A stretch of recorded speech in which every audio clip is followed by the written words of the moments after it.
Hello everyone, welcome to Maths Adda channel. This is special class for all entrance exam of mathematics. Now today we are going to discuss 10 important question of CSIR NET. Now today we will discuss the 10 question of PDE, that is partial differential equation. Now all the problem are related to the characteristic curve for the quasi-linear partial differential equation, or simple we say that a quasi-linear PDE. तो lecture को start करने से पहले जिन्होंने भी channel को subscribe नहीं किया है वो चैनल को सब्सक्राइब कर लें, बेल आइकन को प्रेस कर लें ताकि आपको अपकमिंग वीडियोस के नोटिफिकेशन मिल सके। इसके अलावा जितना हो सकता है अपने दोस्तों में से शेयर करें। तो स्टार्ट करते हैं आज का लेक्चर। तो पहले हम डिस्कस करते हैं कि characteristic curve for quasi linear PDE होता क्या है।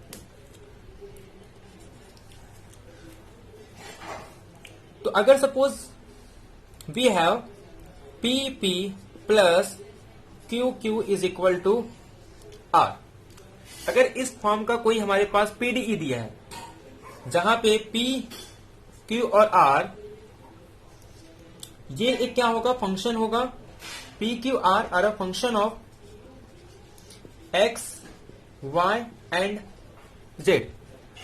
इस टाइप का अगर कोई PDE है, we have a PDE of this type where capital P, Q and R are a function of X, Y and Z. Now the second thing, what is P and Q? P is the derivative of U with respect to X, and what is Q? Q is a derivative of U with respect to Y. Means the partial derivative of U with respect to X, the partial derivative of U with respect to Y. Then how to solve this type of PDE? तो ये हमारे पास एक standard form है। This is the standard form, a partial differential of the equation of the form where P, capital P, Q, R are a function of X and YZ, where small p and q are del u by del x and del u by del y. This is the Lagrange's equation.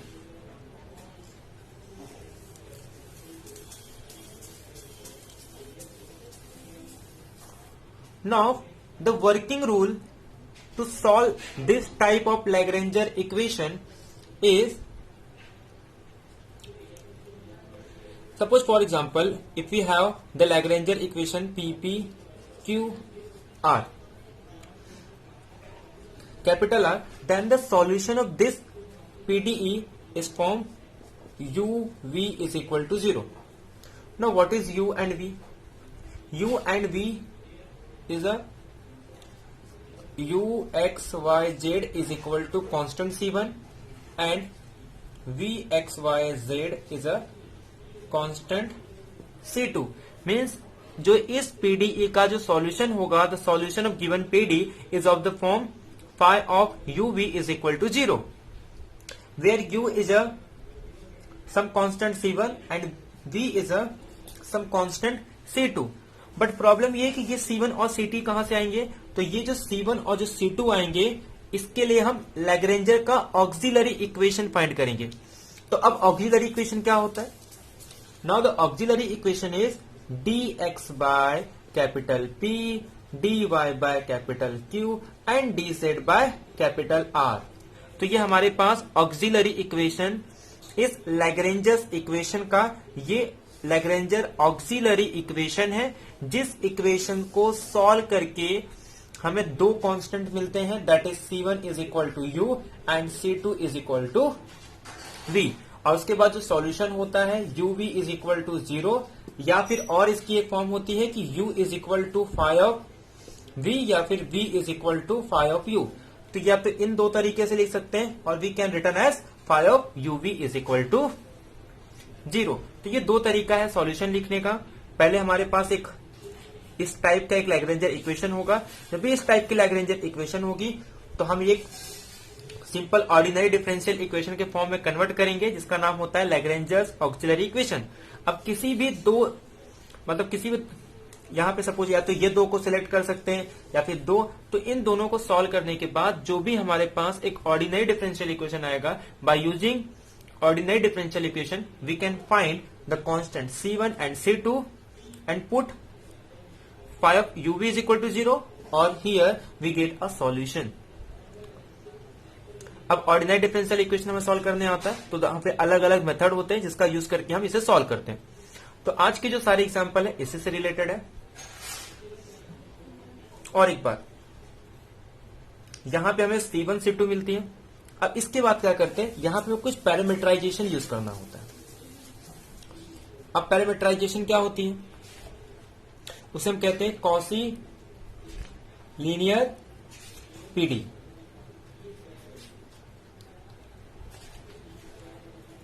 कि अगर suppose एक integral surface पास हो रहा है through the given curve, मान लेते हैं कोई integral surface passing through the given curve. अब इंटीग्रल सरफेस क्या होता है, तो जो हमारे पास सॉल्यूशन आते हैं, suppose for example P P Q Q is equal to R, ये अगर सपोज हमारे पास एक लैग्रेंजर इक्वेशन है, तो ये इसके हम सॉल्यूशन निकालेंगे, तो जो सॉल्यूशन होगा वो कुछ एक्स वाई के फॉर्म में होगा। तो इसकी जो सॉल्यूशन जो इस इक्वेशन को सेटिस्फाई करती है, तो इस इक्वेशन को हम कहते हैं इंटीग्रल सरफेस। जैसे अगर एक ऑर्डिनरी डिफरेंशियल इक्वेशन है, तो solution of ordinary differential equation एक हमारे पास कर्व होती है जो उस ऑर्डिनरी डिफरेंशियल इक्वेशन को सेटिस्फाई करती है। Integral curve is the solution of given differential equation which satisfy the given differential equation. जो भी गिवन डिफरेंशियल इक्वेशन होगी, उस इक्वेशंस को सेटिस्फाई करने वाले सॉल्यूशन को हम कहते हैं कि वो एक इंटीग्रल कर्व होती है, यानी कर्व मिलती है। इसी तरीके से जब हम पार्शियल डिफरेंशियल इक्वेशन की बात करते हैं, तो इसका जो सॉल्यूशन होता है वो u x y के टर्म्स में होता है, यानी कि r3 प्लेन में ये एक क्या फॉर्म करती है, इंटीग्रल सरफेस फॉर्म करती है। तो ये हमारे पास सॉल्यूशन है। अब इंटीग्रल सरफेस अगर पास हो रहा है किसी गिवन कर्व से, जैसे वहां पे हमारे पास y of 0 is equal to 2, कुछ इस टाइप के, यानी कि वो कर्व से पास होने वाला अगर वो कर्व हो रही है, तो एक पॉइंट, उस कर्व के अगर एक पॉइंट गिवन है तो हम उसके पर्टिकुलर सॉल्यूशन निकाल सकते हैं। तो ठीक इसी तरीके से यहां पे हमारे पास इसी तरीके से होता है। तो हम क्या करेंगे, एक पैरामीटराइजेशन लेंगे कि x को t के टर्म्स में, y को t के टर्म्स में और z को भी t के टर्म्स में, और ये सपोज हमारे पास हो जाएगा C1। ठीक इसी तरीके से x ऑफ t, y of t and z of t C2। तो अगर हम इसे हमने किसके पैरामीटराइजेशन के फॉर्म में लिख दिया, यानी कि x ऑफ t, y of t, z of t, x ऑफ t, y of t, z of t।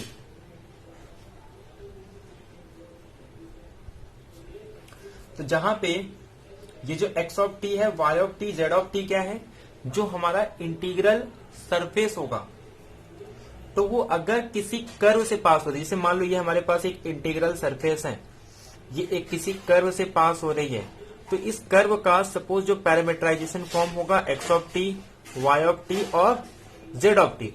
तो इन सॉल्यूशन को हम इसके फॉर्म में लिखेंगे और यहां से कोशिश करेंगे कि इस कांस्टेंट को एलिमिनेट कर सके। तो यहां पे हम क्या करेंगे, जो पैरामीटराइजेशन है t की वैल्यू को एलिमिनेट करेंगे और कांस्टेंट की वैल्यू निकाल के फिर हम सॉल्यूशन निकालेंगे, एक पर्टिकुलर सॉल्यूशन, जहां पे ना तो कोई आर्बिट्ररी फंक्शन होगी और ना ही पे वहां पे कोई कांस्टेंट होगा। जैसे कि ऑर्डिनरी डिफरेंशियल इक्वेशन में हम क्या करते हैं, ऑर्डिनरी डिफरेंशियल इक्वेशन में हम एक इंटीग्रल कर्व फाइंड करते हैं। अब वो इंटीग्रल कर्व में कांस्टेंट प्रेजेंट होता है, बट अगर हमारे पास इनिशियल कंडीशन गिवन हो, यानी कि अगर वो इंटीग्रल कर्व किसी पॉइंट से पास हो रहा है, तो उस इनिशियल कंडीशंस का यूज करके हम पर्टिकुलर सॉल्यूशन निकालते हैं। ठीक इसी तरीके से इन पीडीई अगर हमारे पास इंटीग्रल सरफेस किसी कर्व से पास हो रहा है तो उस कर्व की पैरामीटराइजेशन का यूज करके हम यहाँ पे जो आर्बिट्ररी फंक्शन होती है उसे एलिमिनेट करते हैं और फिर हमारे पास एक पर्टिकुलर सॉल्यूशन मिलता है पीडीई के अंदर। ठीक है, तो जनरल सॉल्यूशन से हम पीटी, तो ये कुछ इस तरीके का मेथड होगा। तो आज के जितने भी एग्जांपल हैं सिर्फ इसी मेथड से करेंगे। बहुत ही सिंपल होता है और हर साल इसके बेस पे नेट में क्वेश्चन कंपलसरी आते हैं, तो बहुत ही इंपॉर्टेंट टॉपिक है। तो स्टार्ट करते हैं आज का लेक्चर। ना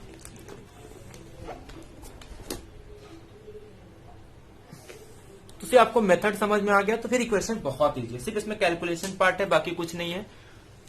अब जैसे कि क्वेश्चन में क्या दिया, एक इनिशियल वैल्यू प्रॉब्लम है कि हमारे पास एक पीडीई है। क्लियरली ये किसके फॉर्म में है, P P Q Q R के फॉर्म में दिख रहा है।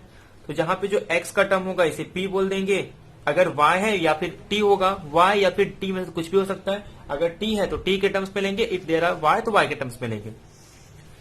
तो ये हमारे पास जाएगा स्मॉल पी, ये सपोज इसे हम स्मॉल क्यू ले लेंगे। अब small Q del you by del Y भी हो सकता है, del you by del T भी हो सकता है।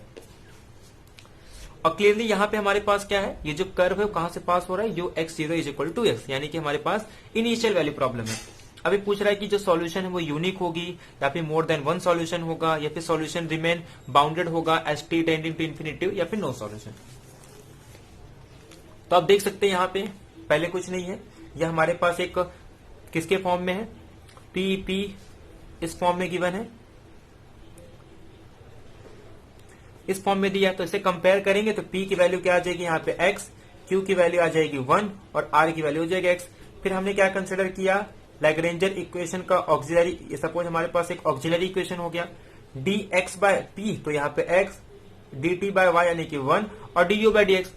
अब अगर हम सेपरेट सॉल्व करेंगे तो पहला कांस्टेंट की वैल्यू क्या होगी, log x माइनस टी। अब ये कैसे निकलता है, अगर हम इन दोनों सेपरेट में अगर इसे सॉल्व करेंगे तो अगर इंटीग्रेशन करेंगे तो ये तो हमारे पास log x आ जाएगा।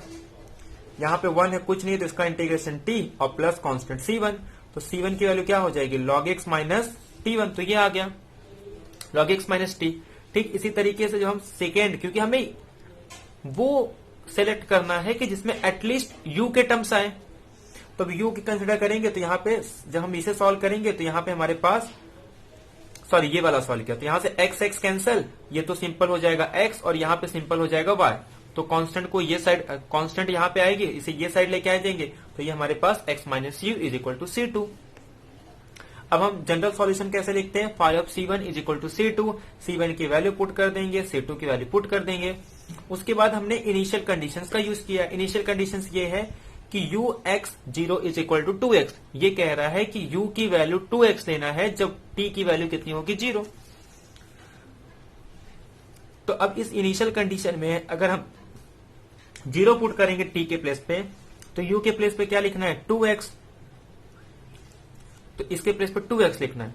तो यहाँ पे C2 क्या था हमारे पास, x माइनस यू, तो u के प्लेस पे जब 2x लिखेंगे, जब u के प्लेस पे 2x लिखेंगे तो x माइनस 2x कितना हो जाएगा, माइनस x। और यहाँ पे जो C2 कांस्टेंट है, phi of C1, but C1 क्या है, C1 की वैल्यू है log x माइनस टी, तो t के प्लेस पे जब हम 0 पुट करेंगे तो log x आ जाएगा, यानी कि phi log of x is equal to minus x. तो देयरफॉर ये log और फाई ऑफ log x कितना आ गया, माइनस एक्स। तो अगर हम इसे t पुट करेंगे, log x के प्लेस पे t पुट करेंगे, अब ये कैसे है कि अगर सपोज हम t के प्लेस पे log x पुट कर रहे हैं तो हमें अगर x की वैल्यू निकालनी है तो ये तो e रेस टू टी हो जाएगा, तो x के प्लेस पे e रेस टू टी, यानी कि सिंपल अब जहां पे t दिख रहा है हम कैसे लिखेंगे, minus e raise to T. तो हमारे पास इसकी वैल्यू क्या आ जाएगी, ये तो e के पावर में चले जाएगा ना, क्योंकि जो भी यहाँ पे है वो e के पावर में चले जाएगा।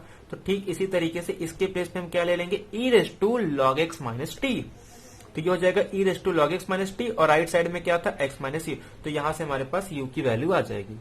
अब क्लियरली हमारे पास ये x 1 plus e raise to t, e raise to minus t आ रहा है। अगर हम t tends to infinity put करेंगे तो ये इन्फिनिटी क्या हो जाएगा, जीरो मीन्स हमारे पास x बचेगी, और क्लियरली x कैसा फंक्शन होता है, अनबाउंडेड फंक्शन होता है, तो therefore solution is unbounded. C option is correct, क्योंकि सॉल्यूशन क्या थी, यूनिक सॉल्यूशन होगा which tends to infinity of x, तो यूनिक सॉल्यूशन तो है नहीं, मोर देन वन सॉल्यूशन नहीं, सॉल्यूशन विच रिमेन्स बाउंडेड, हाँ तो ये अरे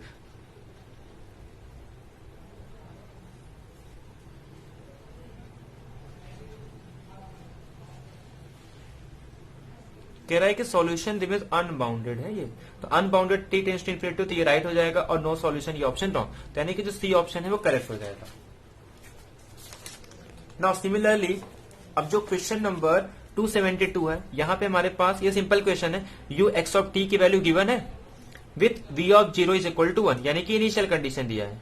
अगर ये सॉल्यूशन है you x of T, if it is a solution of, अगर इस इक्वेशन का सॉल्यूशन है तो U of X of T की वैल्यू क्या होगी,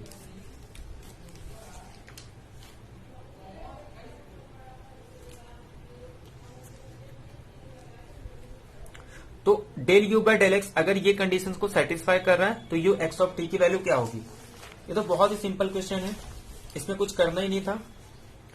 यू एक्स ऑफ टी ये गिवन है, तो हमें वैल्यू क्या निकालनी है, ये हमारा सेटिस्फाई कर रहा है, तो ये एक बार तो हम u को x के रिस्पेक्ट में डेरिवेटिव करेंगे, सॉरी यहाँ पे u को एक बार t के रिस्पेक्ट में करेंगे, और एक बार u को x के रिस्पेक्ट में 3 टाइम पार्शियल डेरिवेटिव करना है। तो क्लियरली यहाँ पे v ऑफ t है, ये t के टर्म्स में, तो इसको तो कुछ नहीं होगा।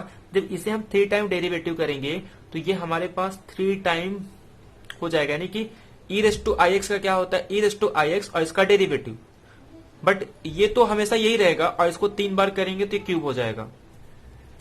और सेकेंड ये u को t के रिस्पेक्ट में करना है, और जब u को t के रिस्पेक्ट में करेंगे तो सिर्फ यहाँ पे क्या आ जाएगा v डैश t। अब दोनों की प्रॉपर्टी सेटिस्फाई, अगर यहाँ पे इसकी वैल्यू पुट कर देंगे तो u ऑफ t के प्लेस पे क्या पुट करना है, we have to put u of in place of u of t is equal to e raise to I omega x v dash t। Clearly यहाँ पे इसके प्लेस पे ये वैल्यू पुट कर देंगे आई ओमेगा क्यूब की वैल्यू, बट आई क्यूब कितना हो जाएगा, माइनस आई, तो यहाँ पे माइनस आई ओमेगा क्यूब ये हो गया। तो इम्प्लाइज दैट अब अगर इसे हम फर्दर सॉल्व करेंगे v ऑफ t के टर्म्स में, तो हमारे पास v ऑफ t की वैल्यू ये आ जा रही है। ठीक है, अब इनिशियल कंडीशंस का यूज करना है। इनिशियल कंडीशन क्या था कि v of 0 is equal to 1, तो इनिशियल कंडीशंस यूज करने के पास हमारे पास u x ऑफ t की वैल्यू ये आ रही है, क्योंकि ऑलरेडी हमारे पास ये गिवन है, ये हमारे पास e I omega x v of t given है, हमें सिर्फ v ऑफ t की वैल्यू निकालनी थी, तो v ऑफ t की वैल्यू ये आ रही है, सिर्फ इसके प्लेस में यहाँ पुट कर देंगे तो हमारा ऑप्शन नंबर ए करेक्ट हो जाएगा।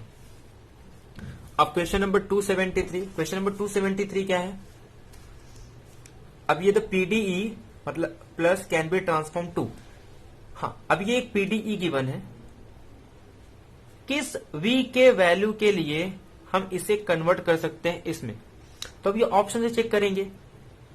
v की वैल्यू को पहले डेरिवेटिव निकालेंगे with respect to t, v की वैल्यू के डेरिवेटिव निकालेंगे with respect to x square, और देखेंगे कौन सी कंडीशन सेटिस्फाई कर रही।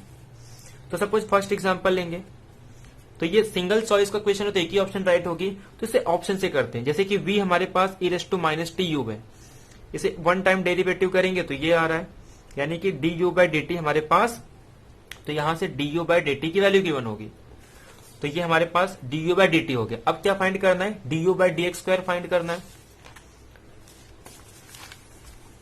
तो जब हम d u by d x square find करेंगे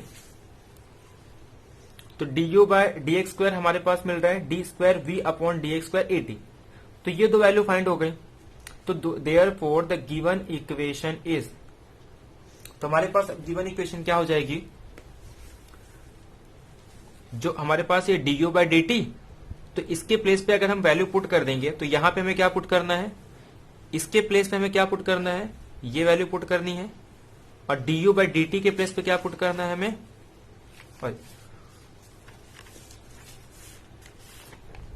D u by d T के प्लेस पे ये वैल्यू पुट करनी है, और D square you upon D x के प्लेस पे ये वैल्यू पुट करनी।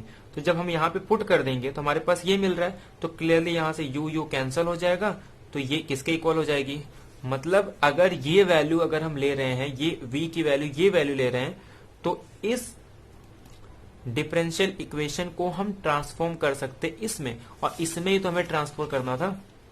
मतलब ये क्वेश्चन में क्या बोला है, सिंपल, v की ऐसी कौन सी वैल्यू होगी for which value of v can be transform this differential partial differential equation into this partial differential equation. तो हमने जब पहला ऑप्शन लिया तो इस ऑप्शन का यूज करके इस पीडी को हम इसमें कन्वर्ट कर रहे हैं, मीन्स ये प्रॉपर्टी सेटिस्फाई हो रही है। ऐसे अगर हम ये बी सी डी ऑप्शन को चेक करेंगे तो ये तीनों ऑप्शन रॉन्ग हो जाएंगे। अब क्वेश्चन नंबर 274 फिर से एक लैग्रेंजर इक्वेशन है। देखो ये del you by del x, ये del you by del y. तो सिंपल फिर से वही सेम प्रोसेस है। क्या करना है इसमें, कुछ नहीं, del you by del x given है, del you by del y given है, ये हमारे पास पी वैल्यू हो गई, ये क्यू हो गई। लैग्रेंजर इक्वेशन का ऑक्सिलरी इक्वेशन ले लेंगे। पहला कांस्टेंट C1 ये आ गया, सेकेंड कांस्टेंट C2 ये आ गया। अब कैसे लिखेंगे, phi of C1 is equal to phi of C2। तो जब phi of C1 is equal to phi of C2 लिखेंगे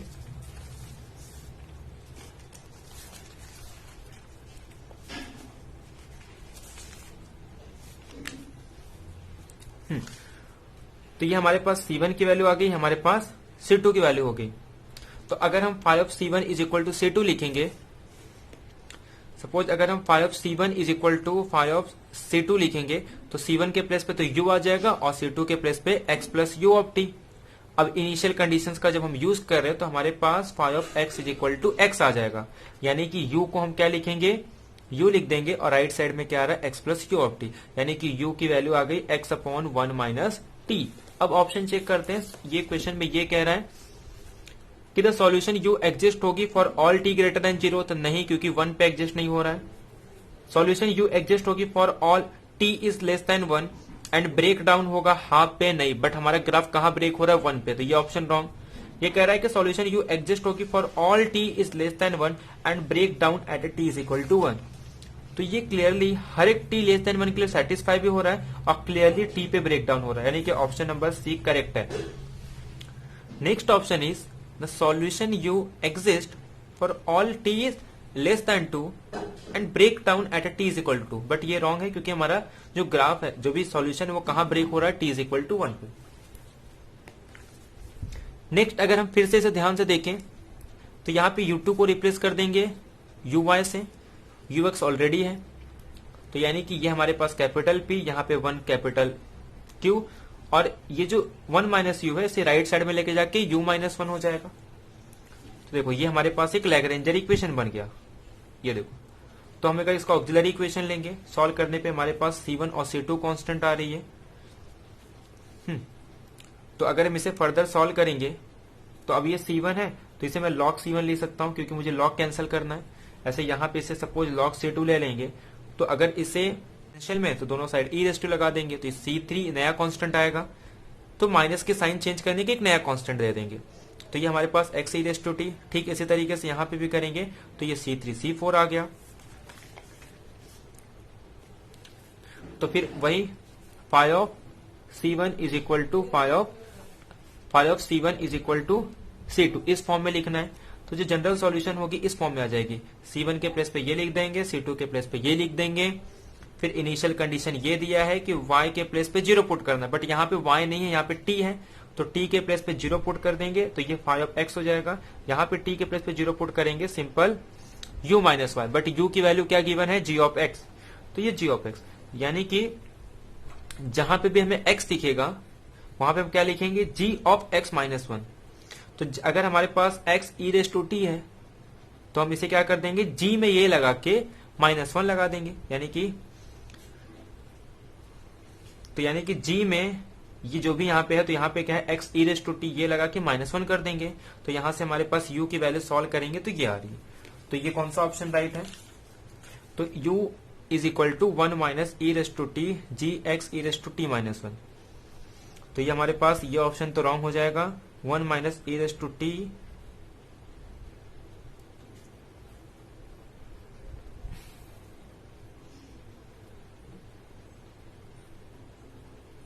सॉरी अगर हम लोग कॉमन ले लेंगे तो फॉर एग्जांपल अगर ये कॉमन ले लेंगे तो ये प्लस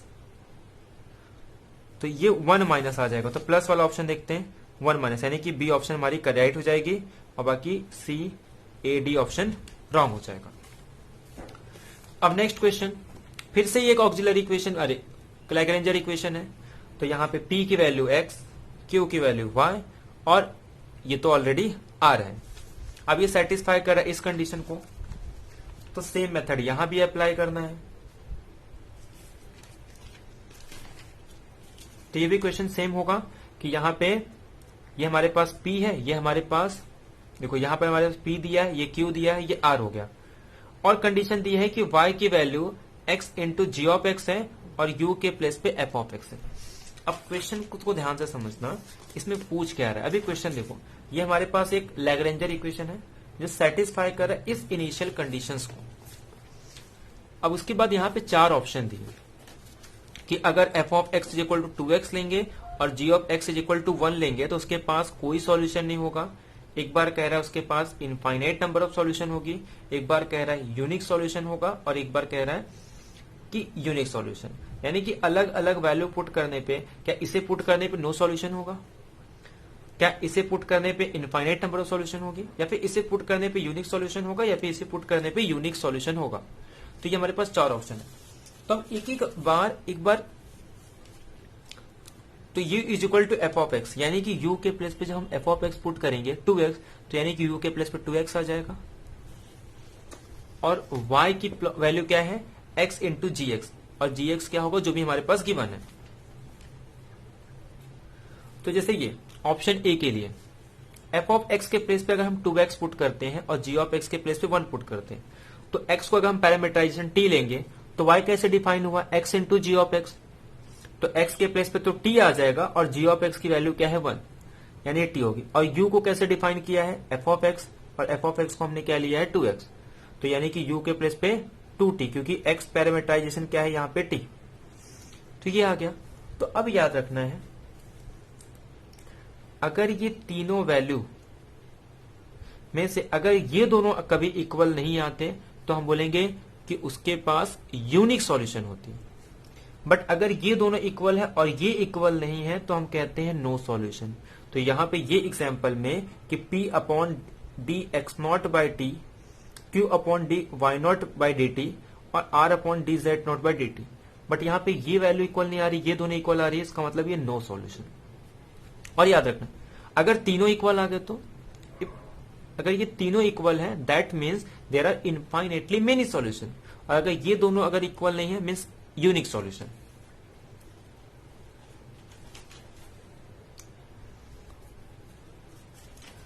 ठीक इसी तरीके से फॉर ऑप्शन बी, तो ऑप्शन बी में जब एफ ऑफ एक्स के प्लेस पे ये पुट करेंगे, जी ऑफ एक्स के प्लेस पे ये पुट करेंगे, तो हमारे पास ये इक्वल नहीं आ रही है, तो मतलब कैसे सॉल्यूशन, इसमें सारे इक्वल आते हैं, ये तीनों वैल्यू इक्वल है, तो इसका मतलब ये infinite number of solution. Check कर सकते हैं, लास्ट में यही 2 इक्वल नहीं आ रहे, तीसरी वैल्यू पुट करने पे तीसरा ऑप्शन यानी यूनिक सॉल्यूशन। ठीक इसी तरीके से फोर्थ में भी ये दोनों आपस में इक्वल नहीं आ रहे हैं, तो देयरफॉर इसके पास यूनिक सॉल्यूशन, यानी कि इसमें चारों ऑप्शन सेटिस्फाई हो रहे हैं, यानी कि ये वैल्यू पुट करने पे नो सॉल्यूशन, क्योंकि पहले 2 टर्म से इक्वल नहीं हो रहे। इसमें कह रहा है इनफाइनाइट नंबर ऑफ सॉल्यूशन, तो इसमें वो तीनों लैग्रेंजर इक्वेशन ऑक्सिलरी इक्वेशन को सेटिस्फाई हो रही है, तो ये इसमें चारों ऑप्शन करेक्ट है। अब ये क्वेश्चन नंबर 278, ये काफी सिंपल है, ये एक हीट इक्वेशन है, नॉन होमोजीनियस हीट इक्वेशन। अब ये कह रहा है कि हमें बाउंडेड सॉल्यूशन चाहिए। अब क्लियरली अगर कोई बाउंडेड सॉल्यूशन कह रहा है तो क्लियरली ये तो बाउंडेड नहीं हो सकता। यहां पे टी पे तो कंडीशन है कि टी की वैल्यू ग्रेटर देन 0 होती है अगर कोई होमोजीनियस हीट इक्वेशन है, बट एक्स पे तो कोई कंडीशन नहीं है, मीन्स एक्स तो अनबाउंडेड हो सकता है अगर माइनस इन्फिनिटी पुट करेंगे तो। ये सी भी नहीं, यहां पे भी अनबाउंडेड है, बट ऑप्शन नंबर इसमें एक्स के टर्म्स नहीं है और टी की वैल्यू पॉजिटिव है। अगर टी इन्फिनिटी भी होगा तो भी ये 0 को अप्रोच करेगी, और क्लियरली जब हम इसे पुट करेंगे इसमें तो ये प्रॉब्लम को सेटिस्फाई करती है। यू एक्स ऑफ टी के प्लेस पे अगर हम ये पुट करेंगे और उसका जो डबल डेरिवेटिव निकालेंगे विथ रिस्पेक्ट टू एक्स और single derivative with respect to T, तो ये इस कंडीशन को सेटिस्फाई करेगी। तो therefore the option number A is correct. Next question, फिर से again f be a function of r square such that, ये दो कंडीशन हमारे पास गिवन है कि डेल एफ एक्स, एफ का partial derivative with respect to x, f का partial derivative with respect to y, दोनों अगर इक्वल है तो कौन सी कंडीशन सेटिस्फाई हो। अब ये क्वेश्चन भी काफी सिंपल है, इसमें ऑप्शन से चेक करना है। नाउ द फर्स्ट ऑप्शन हमारे पास गिवन क्या है कि ये partial derivative f with respect to x और f with respect to y equal है, यानी कि ये हमारे पास गिवन है। तो अगर ऑक्सिलरी इक्वेशन के लिए हम del f by del x को m पुट करते हैं और del f by del y को 1 पुट करते हैं, यानी कि ऑक्सिलरी इक्वेशन हमारे पास क्या होगी, m minus 1 is equal to 0। That means जिसका सॉल्यूशन होगा वो f of x y plus five is equal to y plus x plus c, ये हमारे पास सॉल्यूशन है, जनरल सॉल्यूशन। तो अब ऑप्शन चेक करते हैं। फर्स्ट ऑप्शन ये कह रहा है कि f of x y minus f of y x की वैल्यू तो हम ये लिख सकते हैं फॉर सम पॉइंट ये। तो सपोज अगर हम ऐसा लिख सकते हैं, ठीक है, तो क्लियरली हमने एफ ऑफ एक्स वाई की वैल्यू ये ले ली कि f of x y minus f of y x के प्लेस पे हम ये लिख सकते हैं। बट हमारे पास del f x del f y equal है, तो अगर इसे हम कॉमन ले लेंगे तो x minus y y minus x मिलेगा, तो यानी कि x minus y y minus x, तो यानी कि हमारे पास ये कैंसिल हो गया, मतलब आंसर कितनी आ जाएगी, 0। तो मतलब अगर इसे आरएचएस में लेके आएंगे तो ये हमारे पास क्या आ जाएगा, डेल एफ एक्स वाई, अरे f of x y f of y x क्या इक्वल है, हाँ क्लियरली, क्योंकि जो हमारा सॉल्यूशन है वो five y plus x plus c है, तो यहाँ पे हम वाई प्लस एक्स लिखे या एक्स प्लस वाई लिखे, दोनों का आंसर तो सेम आएगा। तो therefore which is true by star. Now second option ये कह रहा है कि f is a constant on all lines parallel to the line u, यानी कि इस लाइन को जितने भी पैरेलल लाइन होंगे, all lines which is parallel to this, f is a constant. अब अगर हम एक फैमिली लेंगे जो इस लाइन को पैरेलल होगा तो वो कैसे होगा, x plus 1 is equal to c1, तो हम c1 डैश दे देते हैं। सपोज अगर मैं लेट ये एक फैमिली ऑफ लाइन है जो कि which is parallel to x is equal to minus y, तो एफ ऑफ एक्स वाई, क्योंकि जो x प्लस वाई है इसके प्लेस पे हम क्या लिखेंगे, x प्लस वाई के प्लेस पे c डैश लिख देंगे, तो मतलब हमारे पास आ क्या रहा है, five c dash plus c, यानी कि ये कैसा फंक्शन है, कांस्टेंट, तो therefore f of x y is a constant function. Next option कह रहा है कि f of x y is equal to 0, but f of x y 0 नहीं है, एफ ऑफ एक्स वाई क्या है, five x plus y plus c1, यानी कि जो हमारे पास एफ ऑफ एक्स वाई तो इस टाइप का फंक्शन है, क्लियरली ये नॉन जीरो है, तो देयरफॉर ऑप्शन ये रॉन्ग हो जाएगा, क्योंकि ये कह रहा है कि फॉर एवरी एक्स वाई के लिए वो 0 होगा। नेक्स्ट ऑप्शन कह रहा है कि f of x y equal होगा f of minus y x, but ये इक्वल नहीं, f of x y f of y x के इक्वल है बट इसके इक्वल नहीं।